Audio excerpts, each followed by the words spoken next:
네, 오늘 함께 나누실 하나님의 말씀은 구약성경 열왕기상 20장 35절에서 43절까지 말씀입니다. 구약성경 553페이지 열왕기상 20장 35절부터 43절까지 말씀입니다. 찾으셨으면 한 절씩 교독하도록 하겠습니다. 선자의 무리 중 한 사람이 여호와의 말씀을 그의 친구에게 이르되 너는 나를 치라 하였더니 그 사람이 치기를 싫어하는지라. 그가 그 사람에게 이르되 내가 여호와의 말씀을 듣지 아니하였으니 내가 나를 떠나갈 때 사자가 너를 죽이리라. 그 사람이 그의 곁을 떠나가더니 사자가 그를 만나 죽였더라.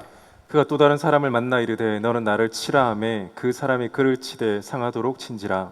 선지자가 가사 수건으로 자기의 눈을 가리어 변장하고 길가에서 왕을 기다리다가 왕이 지나갈 때 그가 소리질러 왕을 불러 이르되 종이 전장 가운데에 나갔더니 한 사람이 돌이켜 어떤 사람을 끌고 내게로 와서 말하기를 이 사람을 지키라. 만일 그를 잃어버리면 내 생명으로 그의 생명을 대신하거나 그렇지 아니하면 내가 은 한 달란트를 내어야 하리라 하였거늘.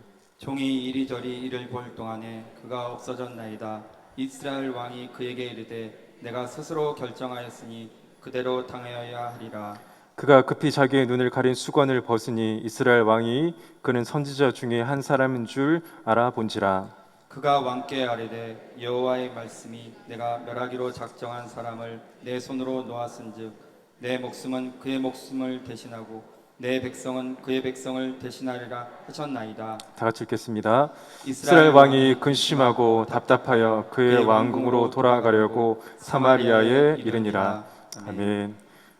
수요예배 가운데 오신 우리 성도님들을 주님의 이름으로 환영합니다. 하나님이 주신 또 은혜를 누리고 돌아가시는 이 수요일 저녁이 되시기를 주님의 이름으로 간절히 축원합니다. 설리 허더슨 강의 기적이라는 영화가 있습니다. 혹시 보신 분이 있는지 모르겠는데요. 이 영화는 2009년 미국 뉴욕에서 155명이 탑승한 비행기가 새떼와 충돌해 양쪽 엔진이 멈춰버렸지만 기적적으로 전원이 구조된 실화를 바탕으로 만들어진 영화입니다. 영화 제목의 설리는 실제 비행기 기장의 이름이고 허드슨 강은 비행기가 추락한 강의 이름입니다. 승객 155명을 태운 그 비행기는 뉴욕의 라가디아 공항을 이륙한 직후에 새떼와 충돌하게 됩니다. 이 사고로 비행기는 두 개의 엔진을 모두 잃고 빠르게 추락하는 위기의 순간을 빠지게 됩니다. 일철천전명의 위기의 순간에 기장이었던 설리는 208초라는 짧은 그 기간 동안 그가 어떤 선택을 해야 될지를 결정해야 했습니다. 그는 42년 동안 수천 번을 비행한 베테랑 조종사였음에도 그 순간 그는 쉽게 결정할 수는 없었습니다. 그의 판단에 155명의 승객의 목숨이 달려 있었기 때문입니다. 그 208초라는 짧은 순간 기장이었던 설리는 허드슨 강에 부시착하는 것이 가장 좋은 것이라고 판단했고 실제로 비행기는 안전하게 허드슨 강에 부시착합니다. 그리고 곧 구조대가 도착했고 24분 만에 설리 기장을 포함한 155명 승객 전원이 구조되는 놀라운 기적이 일어나게 됩니다. 비행기가 이륙한 직후에 새떼의 두 엔진을 모두 잃은 비행기에서 살아남기 위해서는 정말로 우리가 원하는 기적이 필요했습니다.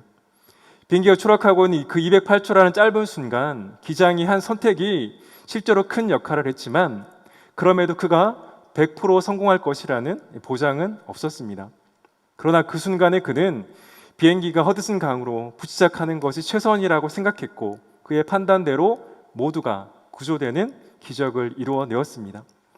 사실 이러한 위기의 순간에 우리가 할 수 있는 것 사실은 거의 없습니다. 그 순간 우리가 무엇을 할 수 있기보다는 누군가의 도움이 필요한 때가 위기의 순간입니다. 그리고 그 도움은 믿는 우리에게는 하나님으로부터 오는 도움이어야 합니다. 물론 그렇다고 해서 우리가 하나님의 도우심만 바라고 그저 가만히 있으라는 것은 아닙니다. 영화에서도 비행기가 추락하는 그 위기의 순간에 설리 기장은 가장 옳은 선택을 했습니다. 그리고 이후 구조되는 과정에 수많은 사람들의 도움이 있었기에 24분이라는 짧은 시간 동안 모든 사람이 구조될 수 있었기 때문입니다. 이처럼 우리는 우리의 위기의 순간에 우리가 해야 할 것들이 분명하게 있습니다. 그러나 그럼에도 우리 위기의 순간에, 우리 인생의 위기의 순간에 가장 필요한 것은 우리 자신의 힘이 아니라 하늘로부터 오는 하나님의 도우심인 것입니다. 그리고 그 도움은 우리의 순종을 통해 우리의 삶에 나타나게 되어 있습니다. 우리 오늘 말씀을 통해 우리의 삶에 닥치는 우리의 힘으로 어찌할 수 없는 그 위기의 순간에 우리가 하나님의 도우심을 받기 위해 우리가 무엇을 해야 하고, 그리고 하나님의 도우심을 통해 우리 삶에 하나님의 놀라운 기적을 경험하는 그 놀라운 은혜가 저와 여러분의 삶 가운데 있기를 주님의 이름으로 간절히 축원합니다. 오늘 본문 열왕기상 20장은 이스라엘 왕 아합에 대한 이야기입니다. 그런 아합 왕에 대한 본문의 이야기의 시작은 희망이 아니라 절망을 주며 시작합니다. 그 이유는 바로 앞에 살펴본 열왕기상 20장 바로 앞장인 19장의 마무리가 하나님께서 아합이 아니라 이제 이스라엘의 다음 왕으로 예후를 세울 것이라고 하며 끝이 났기 때문입니다. 하나님께서 이렇게 하셨다는 것은 더 이상 아합에게는 소망이 없다는 것을 말합니다. 그래서 이어지는 열왕기상 20장에서 아합이 나오지 않아도 전혀 스토리상 이상하지 않습니다. 아니, 나온다 하더라도 하나님의 심판이 나오는 것이 자연스럽습니다. 그래서 열왕기상 20장의 시작은 절망스러운 아합 왕의 상황으로 이어집니다.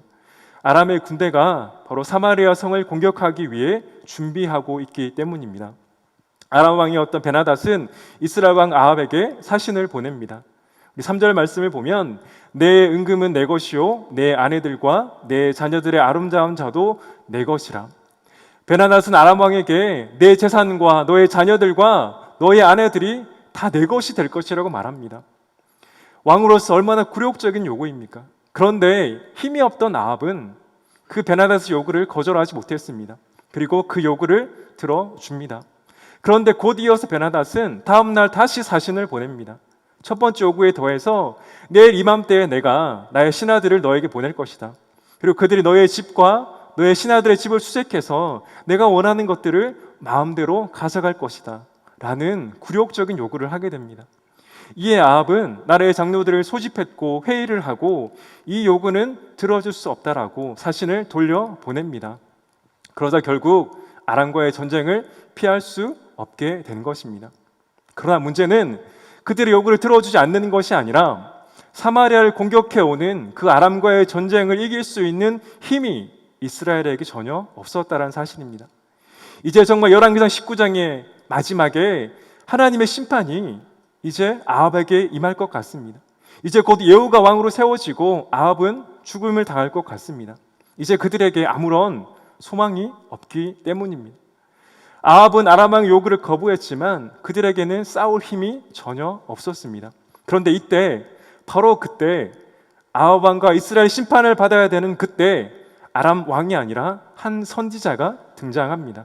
우리 오늘 13절 말씀을 다 같이 한 목소리로 읽어보도록 하겠습니다. 시작. 한 선지자가 이스라엘의 아합 왕에게 나아가서 이르되 여호와의 말씀이 내가 이 큰 무리를 보느냐 내가 오늘 그들을 내 손에 넘기리니 너는 내가 여호와인 줄을 알리라 하셨나이다. 아멘. 사실 여기 선지자가 등장할 수는 있습니다. 그러나 선지자의 등장은 구원의 선포가 아니라 심판의 선포가 맞아 보입니다. 그러나 13절 말씀을 보면 이 아합을 향한 선지자의 선포는 심판이 아니라 구원이라는 걸 알 수 있습니다. 이후에도 열왕기상 20장에는 위기 속에 있는 아합 왕에게 반복되는 단어가 있는데 그 단어는 바로 선지자라는 단어입니다. 열왕기상 20장에는 선지자, 하나님의 사람, 선지자의 무리, 하나님의 선지자라는 단어가 계속해서 반복되어 나타나고 있습니다. 우리가 알고 있는 것처럼 선지자는 하나님 말씀을 듣거나 하나님의 비전을 본 후에 가서 전하는 자입니다. 그래서 하나님의 선지자가 나타난다는 것은 하나님이 말씀하시는 것을 알 수 있습니다. 그러나 선지자가 나타난다고 해서 그 선지자가 하는 것들이 다 구원을 선포한다고 말할 수는 없습니다. 그러나 오늘 위기의 순간에 있는 아합에게 나타난 선지자는 그에게 구원을 선포합니다. 그에게 피할 길을 내어주고 그가 살 길을 보여주고 그가 찾아야 할 것이 무엇인지를 보여줍니다. 결국 하나님의 선지자를 통해 다시 한번 아합 왕에게 살 길을 내어준다는 사실입니다. 사랑하는 여러분, 저와 여러분의 삶 가운데 위기는 언제입니까? 건강이 좋지 않고 경제적으로 어렵고 관계가 어려울 때 그 순간이 우리의 삶 가운데 위기의 순간일 것입니다. 결국 위기의 순간이라는 것은 우리의 힘으로 할 수 없는 그때가 위기의 순간입니다. 그때가 우리의 삶의 위기가 맞습니다. 만약 그런 지금 위기의 순간들을 지나오시고 있다면 그 순간 하나님이 주는 힘으로 승리하시기를 간절히 기도합니다. 그러나 믿음을 가진 우리에게는 정말로 위기의 순간은 따로 있습니다.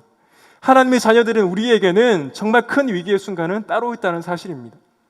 믿는 우리에게 정말 위기의 순간은 우리의 삶에 더 이상 하나님의 말씀이 없을 때입니다. 하나님의 말씀이 들려지지 않고 하나님의 말씀을 읽지 않아도 사는 것이 아무런 문제가 없어 보이는 그 순간이 우리의 삶에 정말 위기의 순간이라는 사실입니다. 하나님 알지 못하는 자들에게는 이러한 순간은 위기의 순간이 아닙니다. 그들은 항상 하나님 말씀 없이 살아가기 때문입니다. 그러나 하나님을 믿는 우리에게는 가장 큰 위기의 순간은 바로 하나님의 말씀의 부재입니다. 말씀이 들려지지 않고 말씀 우리 눈에 보이지 않고 말씀 우리의 마음에 새겨지지 않을 때 그때가 우리의 삶의 가장 큰 위기의 순간이라는 사실입니다. 사무엘상 28장 6절을 보면 블레셋과의 전쟁을 앞두고 있는 하나님께 묻는 사울의 모습이 나옵니다. 그러나 그때 하나님은 사울에게 대답하지 않으셨습니다. 우리 사무엘상 28장 6절 말씀을 다 같이 읽겠습니다. 시작. 사울이 여호와께 묻자오되 여호와께서 꿈으로도 우림으로도 선지자로도 그에게 대답하지 아니하심으로. 아멘. 이스라엘 사무엘 선지자가 죽고 난 후에 블레셋이 공격을 해옵니다. 그러나 사울 왕이 할 수 있는 것이 아무것도 없었습니다. 두려움에 사로잡혔던 사울은 그래서 하나님께 묻습니다. 하나님, 제가 어떻게 해야 됩니까? 라고 사울이 묻지만 하나님은 어떤 모양으로도 사울에게 나타나지 않으셨던 것입니다. 사울에게 대답하지 않으셨고 사울에게 말씀하지 않으셨습니다. 그 이유는 하나님께서 그를 버리셨기 때문입니다. 하나님께서 버린 사울에게 더 이상 하나님은 말씀하지 않으셨던 것입니다. 사랑하는 성도 여러분, 사울 왕에게 하나님이 더 이상 말씀하지 않았다라는 이 말씀이 저와 여러분에게 어떤 의미로 들리십니까? 만약 하나님이 사울이 아니라 우리에게 말씀하지 않는다라면 그렇다면 우리에게는 어떤 마음이 드시겠습니까? 만약 하나님의 말씀이 나에게 들려지지 않아도 난 상관없어, 그런 생각이 드신다면 우리의 영적인 상태를 점검해 보아야 합니다. 그 이유는 하나님을 믿는 자의 삶에 하나님의 말씀이 들려지지 않는다는 것은 우리가 영적으로 호흡하지 못하고 있는 심각한 상황을 나타내기 때문입니다. 사랑하는 여러분, 그럼 지금 저와 여러분의 삶 가운데 하나님의 말씀이 들린다면, 저와 여러분 눈으로 하나님의 말씀을 읽을 수 있다면, 그리고 이를 통해 하나님께서 은혜를 주신다면 저와 여러분은 복된 자라는 것을 기억하신 은혜가 있기를 간절히 축원합니다.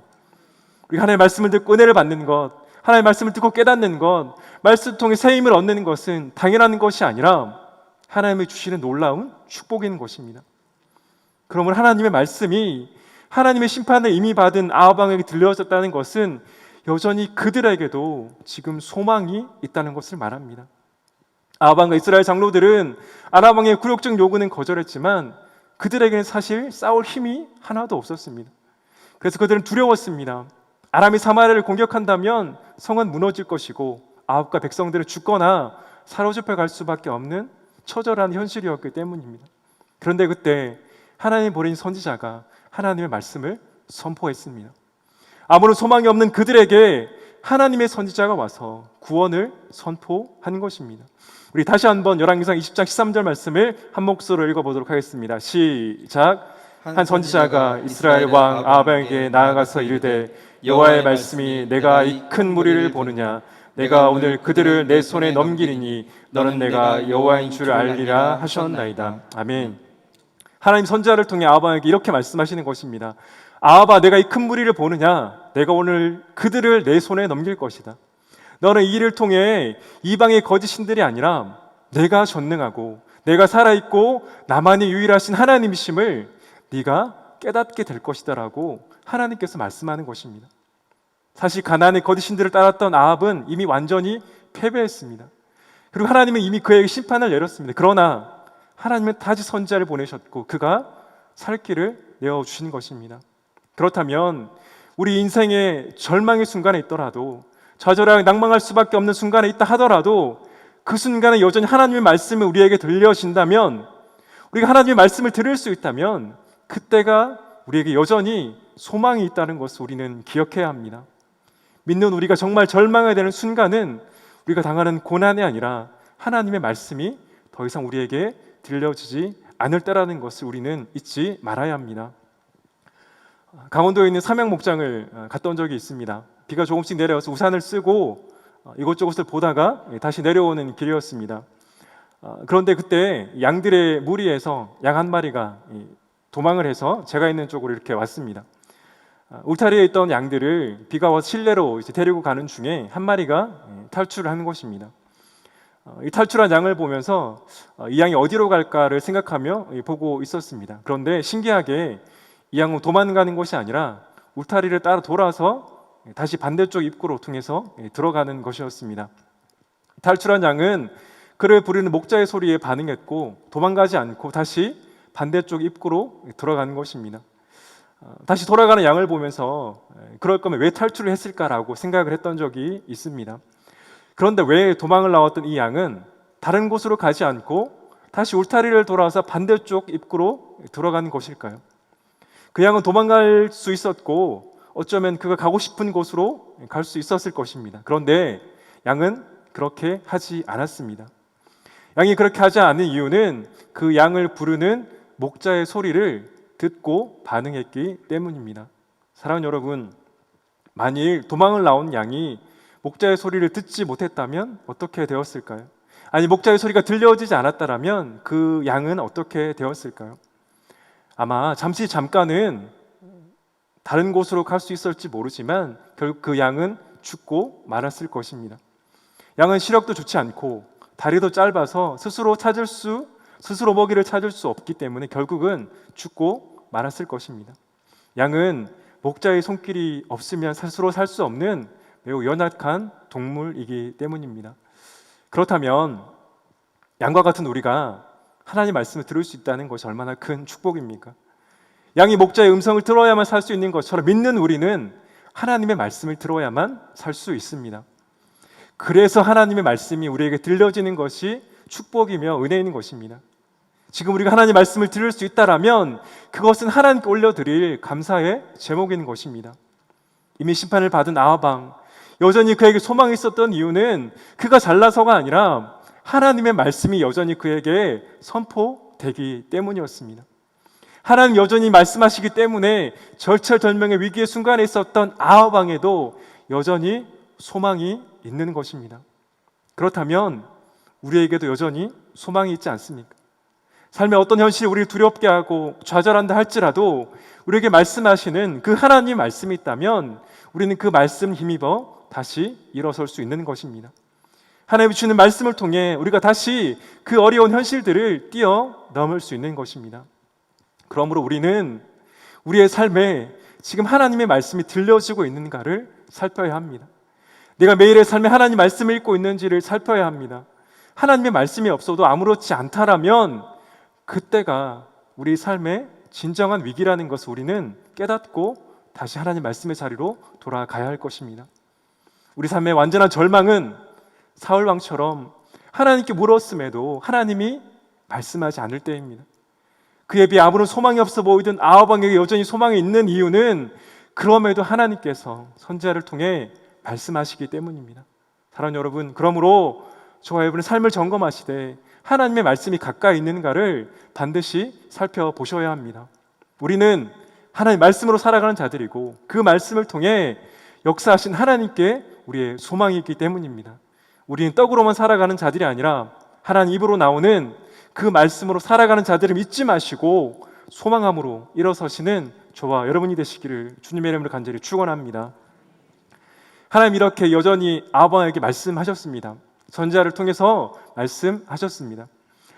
그런데 아합이 아람과의 전쟁에 승리하기 위해서는 그가 하나님의 말씀을 전하는 선지자가 있는 것만으로는 충분하지 않았습니다. 그가 살기 위해서는 하나님의 선지자의 말대로 순종하되 끝까지 순종해야 했습니다. 선지자 아합 왕에게 가서 그가 해야 할 것이 무엇인지에 대해 하나님의 말씀을 전합니다. 열왕기상 20장 14절 말씀을 다 같이 한 목소리로 읽겠습니다. 시작. 아합이 이르되 누구를 통하여 그렇게 하시리이까? 대답하되 여호와의 말씀이 각 지방 고관의 청년들도 하리라 하셨나이다. 아합이 이르되 누가 싸움을 시작하리이까? 대답하되 왕이니이다. 아멘. 선지자 아합에게 아람과의 전쟁은 하나님께서 지방 고간의 청년들을 통하여 하실 것이고 아합 왕이 그 싸움을 시작하라고 말합니다. 이 아합이 청년들의 숫자를 세어보는데 그 숫자는 230명입니다. 그리고 이스라엘 자손의 숫자도 7천 명에 불과했습니다. 아합이 세어본 숫자로는 아람과의 전쟁에서 이길 수 있는 숫자가 아니었습니다. 그런데 설상가상으로 아합 왕이 싸움을 하기 위해 나간 시간은 정오였습니다. 16절 말씀을 보면 정오에 그들이 싸우러 나갔다라고 말합니다. 사실 전쟁에서 모든 것이 드러나고 날이 가장 뜨거운 시간인 정오에 나간다는 것은 전쟁에서 이기고 싶지 않다는 의미입니다.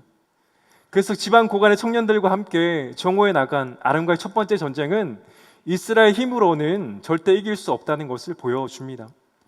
그러나 그럼에도 선지자의 말대로 아합과 청년 고관들이 정오에 나갔을 때 하나님은 그들에게 승리를 주셨습니다.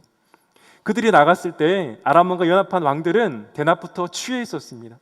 그들이 얼마나 교만했던지 적진 가까이에 주둔하면서도 대낮부터 취해 있다가 결국 패하고 만 것입니다. 이것이 우연일까요? 아닙니다. 절대로 그럴 수 없습니다. 전쟁을 하기 출전하는 왕이, 그리고 적진 가까이에 주둔하고 있던 왕이 왜 대낮부터 술을 마시겠습니까? 그래서 이 전쟁은 분명히 하나님께서 이기게 하신 전쟁입니다. 이어지는 두 번째 전쟁을 살펴보면 첫 번째 전쟁에서 패한 아람왕 가까이 있었던 신하들은 그들의 패배를 인정하지 않습니다. 그들의 패한 이유는 이스라엘의 하나님이 산의 신이기 때문에 자신들이 졌다라고 말합니다. 그래서 그들이 만약 평지에서 싸우면 우리가 이길 것이라고 생각하고 군사들을 준비해 다음 해에 다시 이스라엘을 공격해 옵니다. 이스라엘 공격해 온 아람의 군대가 얼마나 많은지 27절은 이스라엘 군대는 두 무리의 적은 염소떼와 같고 아람 군대는 그 땅에 가득하였다라고 말합니다.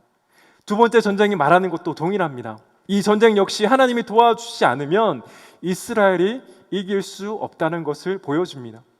또한 이 전쟁을 통해 하나님은 오직 하나님만이 진정한 신임을 보여주기를 원하셨던 것입니다.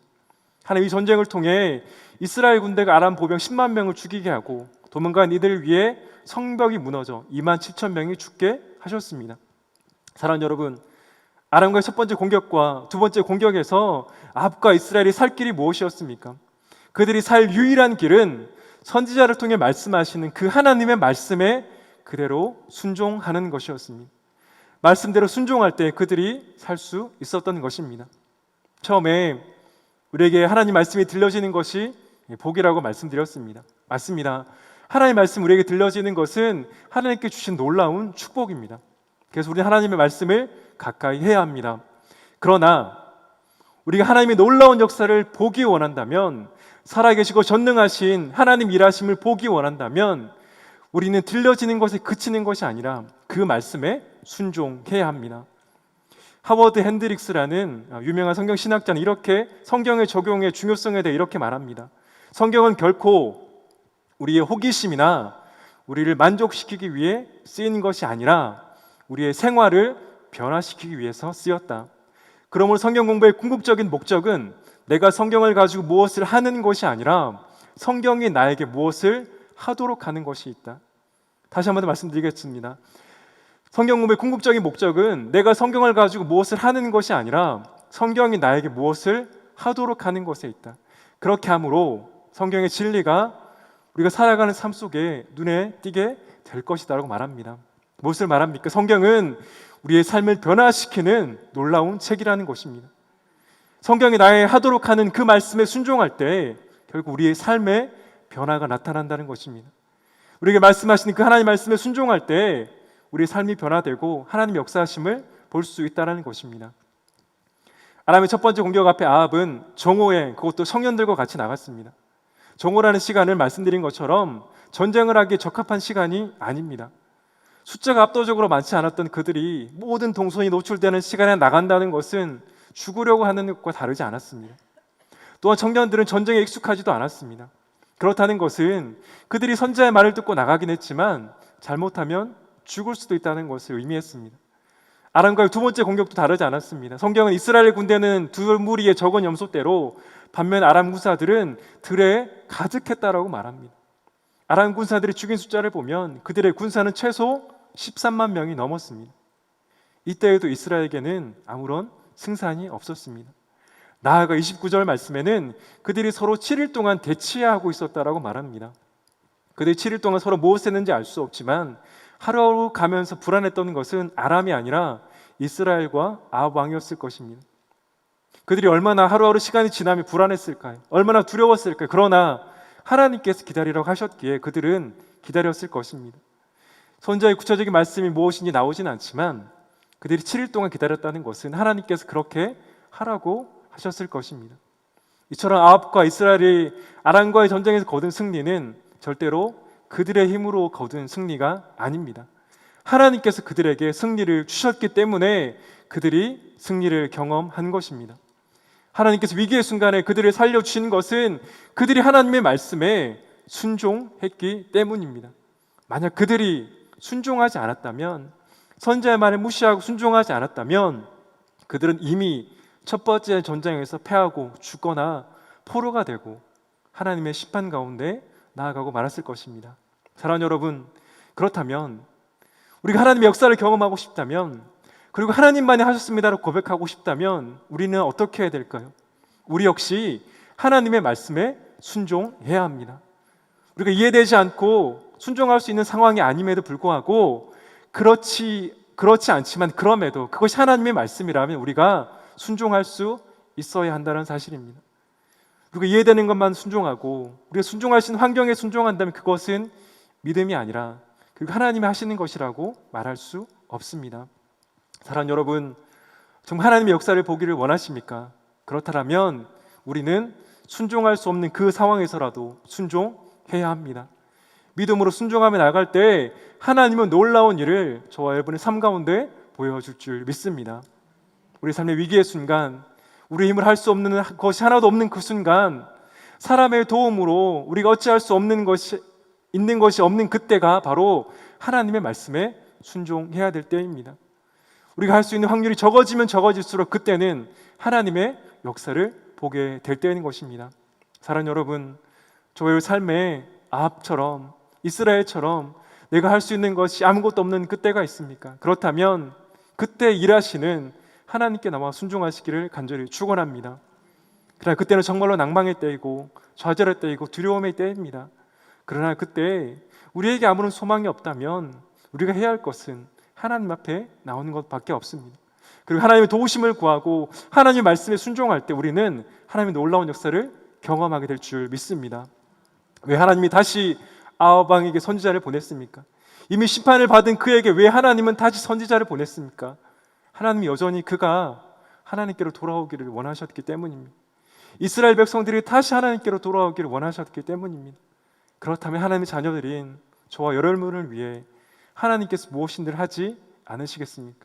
하나님께서 무엇인들 주지 않으시겠습니까? 하나님은 지금도 저와 여러분의 삶에 놀라운 일을 베푸시기를 원하십니다. 그러나 그 놀라운 일은 저와 여러분의 순종을 통해 나타나게 될 줄 믿습니다. 건강의 문제로, 경제의 문제로, 자녀의 문제로, 관계의 문제로 감당할 수 없는 좌절 가운데 계신 성도님들이 계시다면 지금도 말씀하시는 그 하나님의 말씀을 들으시고 순종하시기를 간절히 축원합니다. 그 순간 하나님은 일하실 것입니다. 그 일을 통해 하나님의 놀라운 역사를 우리 모두가 보게 하실 것입니다. 어떤 낭망의 순간이 있을지라도 말씀이 들려진다면 그것은 축복입니다. 그리고 그 말씀에 순종해 보십시오. 그 순종을 통해 하나님은 놀라운 역사를 저와 여러분 삶 가운데 베푸실 줄 믿습니다. 이 놀라운 은혜가 있기를 주님의 이름으로 간절히 축원합니다. 그런데 이렇게 하나님께 주시는 승리를 경험한 아합 왕의 이야기로 오늘 열왕기상 20장이 끝났다면 얼마나 좋았을까요? 그런데 우리가 오늘 함께 읽었던 35절부터 말씀을 보면 결국 아합은 다시 하나님의 심판을 받아 완전히 패하게 되는 그런 결과를 보게 됩니다. 그 이유는 그가 하나님께 주신 위대한 승리를 너무나 쉽게 잊어버리고 교만했고 죽여야 했던 아람 왕 베나닷을 살려주다가 결국 그 심판을 그가 받은 것입니다. 얼마 전까지 죽음의 위기 앞에 있었던 그 순간에 하나님의 말씀으로 살아났지만 그는 이것을 너무나 빨리 잊어버리고 교만해서 결국은 완전히 망하게 되었습니다. 그러나 사실 우리는 이 아합을 쉽게 비난할 수는 없습니다.